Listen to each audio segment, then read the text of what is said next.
Hari ini saya akan memberikan firman Tuhan yaitu perkataan yang membangun. 1, 2, 3, ulangi. Perkataan yang membangun. Efesus 4 ayat 29. Kita buka semua di dalam Efesus 4 ayat yang ke-29. Efesus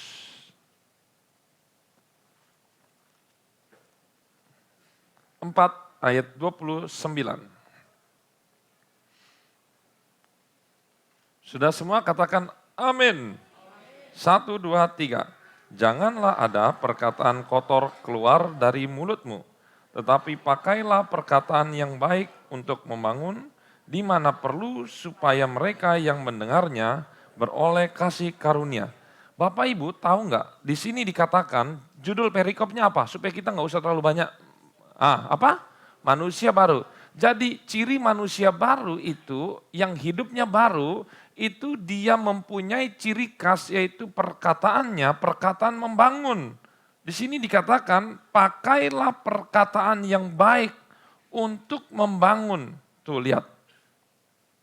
Jadi ciri manusia lama yaitu perkataannya perkataan kotor. Perkataan kotor bisa juga meso atau juga perkataan yang selalu negatif. Ya, perkataan yang selalu menghancurkan. Selalu menghancurkan. Kenapa ini penting di dalam selamat malam Roh Kudus? Apa hubungannya kira-kira? Ada hubungannya. Karena Bapak Ibu yang sudah dijamah oleh Roh Kudus, bahkan Bapak Ibu yang penuh Roh Kudus, sudah ada karunia-karunia Roh Kudus, bisa jadi ini hilang. Kenapa? Coba Bapak Ibu ayat 30, silakan. Karena ada lanjutannya di sini. Tidak titik. Ini faktor penyebab utama juga. Terus kemudian apa? Dan janganlah kamu mendukakan Roh Kudus yang telah memeteraikan kamu menjelang hari. Tuh lihat. Salah satunya yang mendukakan Roh Kudus adalah ya ini. Jadi jangan berpikir bahwa di situ kan ada banyak ya, banyak jangan mencuri, enggak, saya enggak mencuri, jangan kepahitan, kegeraman, kemarahan, wah itu kayaknya terlalu jauh. Tapi ternyata kalau kita lihat nih, ada banyak kepahitan di ayat 31 itu ya, itu kejahatan, ternyata enggak cuma sebegitu aja. Ternyata perkataan yang buruk, perkataan yang tidak memberkati justru itu juga menjadi salah satu faktor Roh Kudus berduka. Berduka itu kata lainnya apa? Biasanya berduka itu dipakai untuk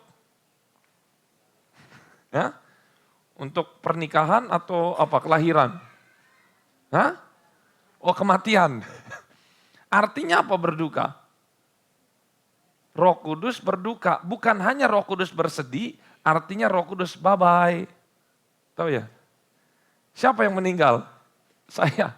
Dan Bapak Ibu bukan meninggal secara jasmani, tetapi secara rohani, bye-bye. Roh Kudus ya sudah berduka. Masalahnya di sini sudah dimeteraikan kita, tetapi kalau mendukakan Roh Kudus artinya bisa jadi gara-gara masalah perkataan kita yang tidak membangun, Roh Kudus bisa berduka. Saya akan jelaskan lagi. Kenapa perkataan yang membangun itu penting?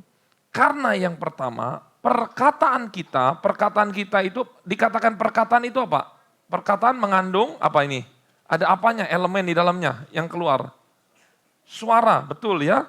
Nah, suara ada bunyi, apakah suaranya dong gitu ada artinya enggak? Ding ada artinya enggak? Enggak ada ya. Kayak tadi ada suara di atas rusak-rusak apa? Enggak ada artinya kan? Tidak ada arti. Tetapi kalau saya ngomong, Bapak Ibu keren, Bapak Ibu cantik, ganteng, ada artinya enggak? Ada maknanya. Nah itu ada sesuatu makna. Nah yang pertama adalah perkataan itu ternyata adalah cerminan hati. Matius 15 ayat 18. Coba buka semua. Matius 15 ayat yang ke-18.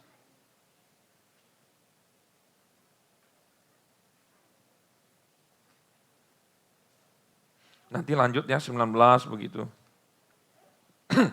Sudah ketemu Bapak Ibu? Lihat di layar juga sudah ada. Amin. 1, 2, 3. Tetapi apa yang keluar dari mulut berasal dari hati. Itulah yang menajiskan orang. Ada yang bilang, oh itu mulutnya jahat tapi hatinya pret. Itu enggak benar. Setuju enggak?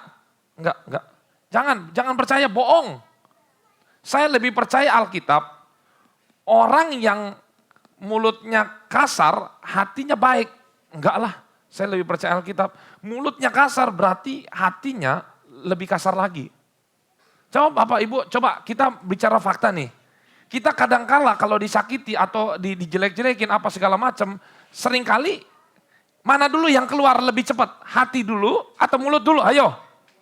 Hah?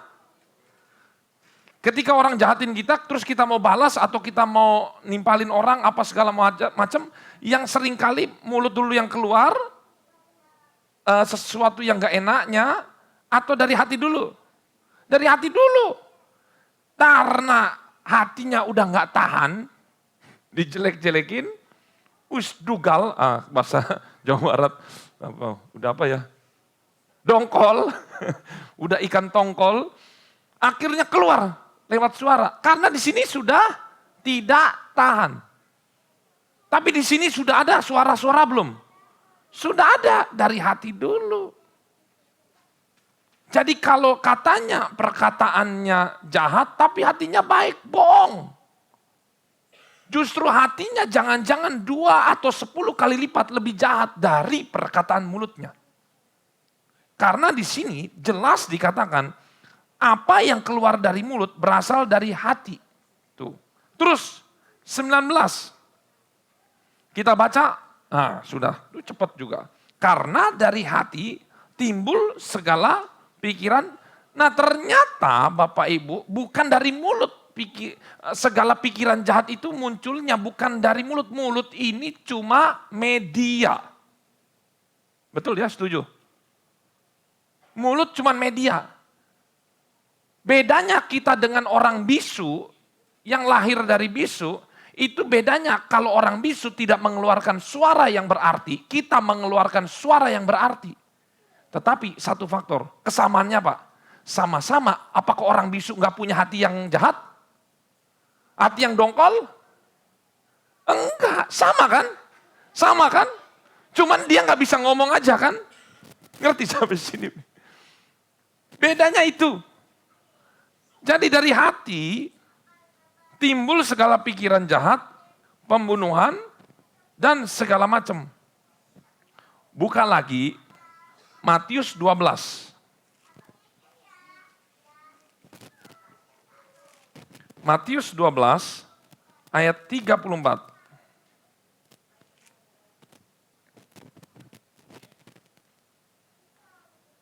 Sudah ketemu?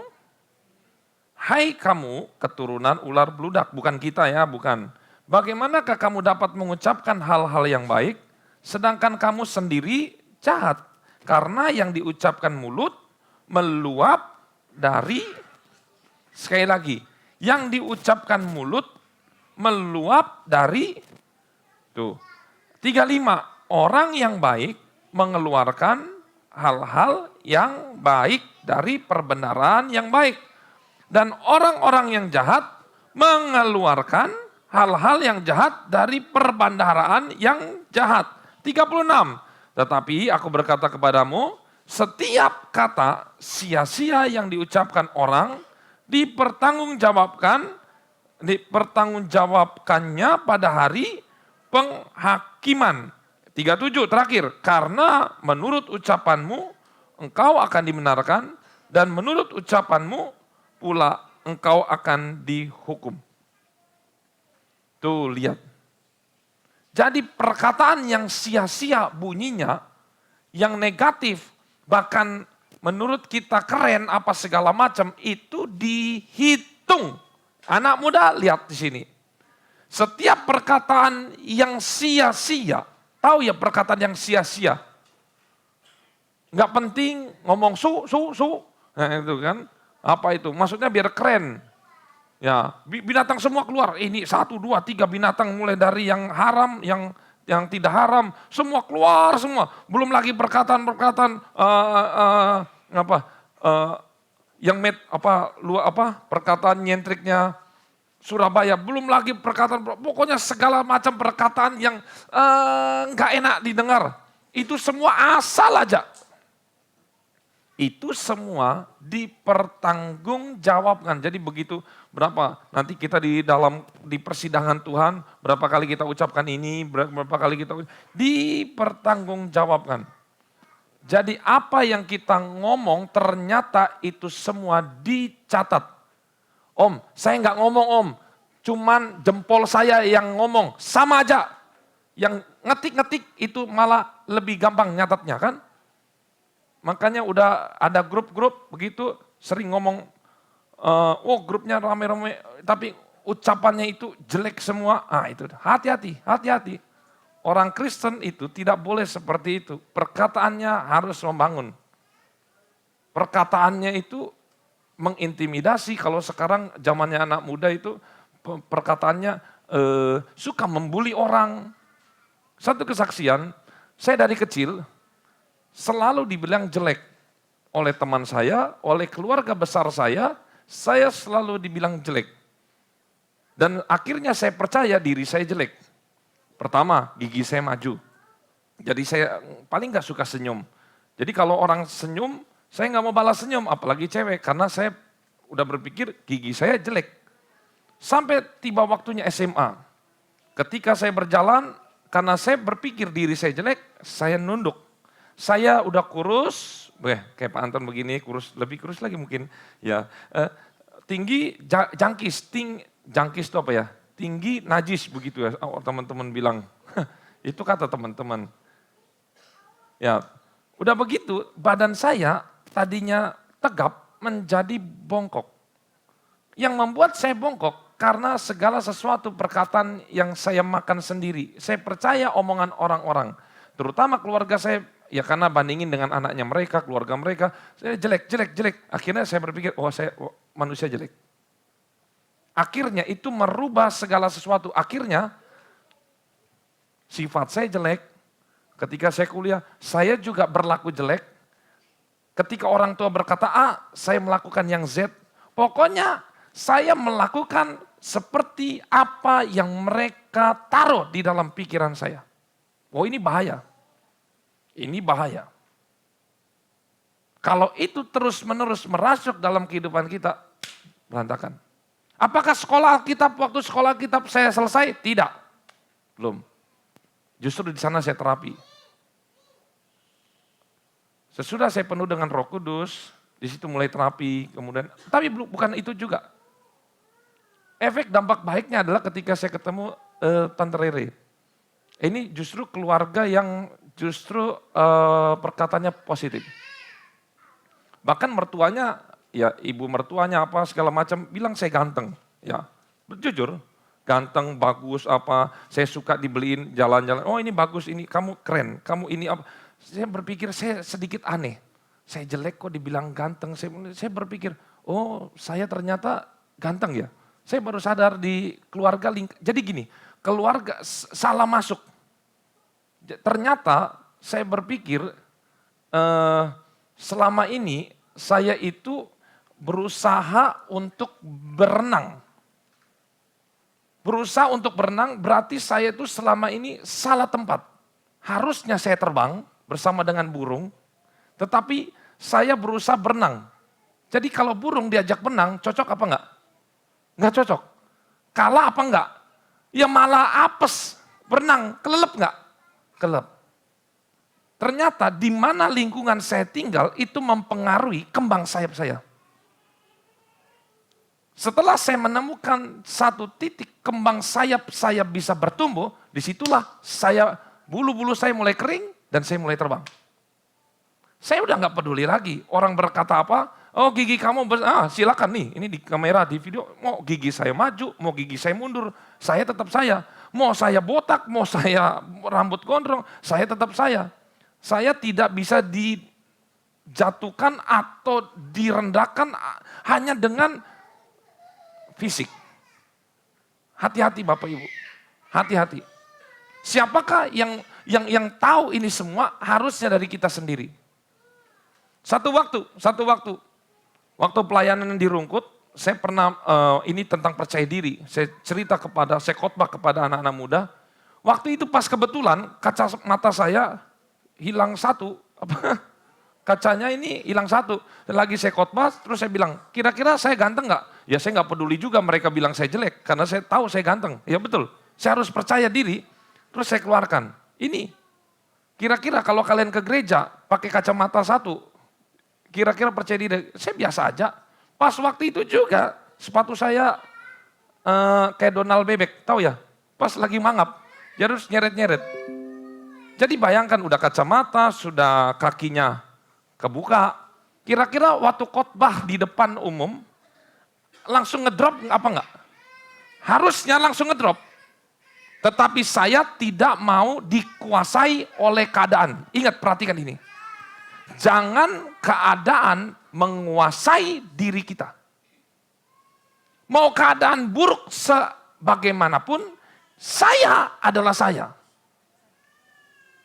Uang 100.000 dilempar di got, dicuci lagi, tetap 100.000. Jangan kita uang 100.000 dibuang ke got jadi 1.000.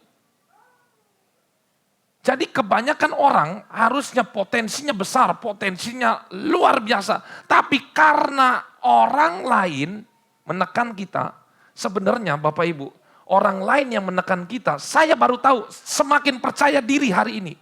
Ternyata mereka justru punya banyak kekurangan. Yang menekan kita justru mereka, yang berkata kepada saya jelek, justru saya berkata sebenarnya mereka lebih jelek dari saya. Makanya supaya mereka nggak mau tersaing, makanya mereka berkata kepada saya jelek. Seperti itu. Mereka yang mau menindas saya, sebenarnya mereka hidupnya jauh lebih kasihan. Sebenarnya orang-orang banyak, saya yakin, saya percaya di lingkungan kita banyak yang seperti itu. Saya yakin anak-anak sekolah juga mulai mendapatkan intimidasi terus menerus. Berkata, kamu miskin, kamu bodoh, kamu jelek, kamu, pokoknya segala sesuatu yang negatif. Itu terus menerus, terus kita berkata, oh ya saya percaya. Maka kita keikut arus, maka jadilah seperti apa yang orang lain katakan. Itu bahaya. Efeknya ketika saya berubah, salah satu efeknya yang fisik. Badan saya yang tadinya bongkok, lurus. Ini benar. Bukan ke dokter ortopedi, enggak. Memang badan saya jadi lurus. Jadi tegap lagi. Yaitu semangat yang patah membungkukkan membungkukkan tulang. Itu tulang. Jelek. No. Jangan terpengaruh oleh kulit, oleh rambut, gara-gara hal sepele. Gak mau ibadah. Kenapa? Bedaknya habis, gak mau ke gereja. Lah kenapa? Masa muka kita serendah bedak? Masa muka kita serendah salah potong rambut sehingga gak mau sekolah, gak mau? No. Saya tetap bernilai tinggi. Itu udah saya patri. Dan kita juga harus patok. Saya bukan supaya kita narsis, bukan. Supaya ini mengembalikan percaya diri yang seringkali dunia tekan. Ini cara-cara iblis mengintimidasi orang-orang Kristen. Amin. Siapa di sini pernah ingat-ingat dulu Bapak Ibu masa lalu pernah dijelekin, dibully sama teman dikatain apa? Mungkin ada mulai dari rambut, biasanya fisik, mulai dari kulit, kuping aja diurusin, ya jangan itu aja, pakai apa aja salah, pakai ini salah, pakai itu salah, pakai rok salah, pakai celana panjang salah, nggak pakai celana lebih salah, kan? Semuanya salah. Sebenarnya yang salah mata mereka salah. Ini hati mereka yang salah. Yang lebih salah lagi kita percaya omongan mereka. Dan yang paling salah lagi, kita menjadi ikut bagian yang mengintimidasi orang tersebut. Awas, hati-hati. Di antara kita ini, semuanya di sini, Kalau ada yang masih memperkatakan perkataan buruk kepada orang lain, bertobat karena Roh Kudus akan berduka. Satu pesan saya, berubah. Kedua, pesan saya, kalau ada orang-orang yang menyerang dengan perkataan buruk, kita tolak dalam nama Yesus, itu bukan saya. Ingat, biasanya perkataan buruk yang datang kepada kita, karena mereka tidak mau buruk sendiri. Mereka mau buruknya sama-sama. Betul, saya sudah lihat semua yang saya berkatakan kepada saya itu jelek, hari ini saya lihat, oh pantas. Pantas mereka omongin saya jelek. Karena mereka sejelek yang mereka omongin. Mereka jadi menurut perkataan mereka. Tetapi saya tidak mau seperti mereka. Karena saya buatan Allah yang spesial. Amin. Hari ini berdoa. Hari ini berdoa, pulihkan semangat kita. Hari ini berdoa, tingkatkan roh. Satu hal yang membuat hidup kita berubah adalah ketika ada sesuatu supranatural Roh Kudus menjamah hidup kita, itu yang membangkitkan percaya diri. Saya kalau ketika udah penuh dengan Roh Kudus, ketika hidupnya ada sesuatu bergejolak dalam hati, itu percaya dirinya nambah. Mau kita mendapatkan sesuatu yang berubah dari Tuhan, berdoa sungguh-sungguh sampai Roh Kudus menjamah kita malam hari ini. Mari kita masuk di dalam doa. Bisa matikan.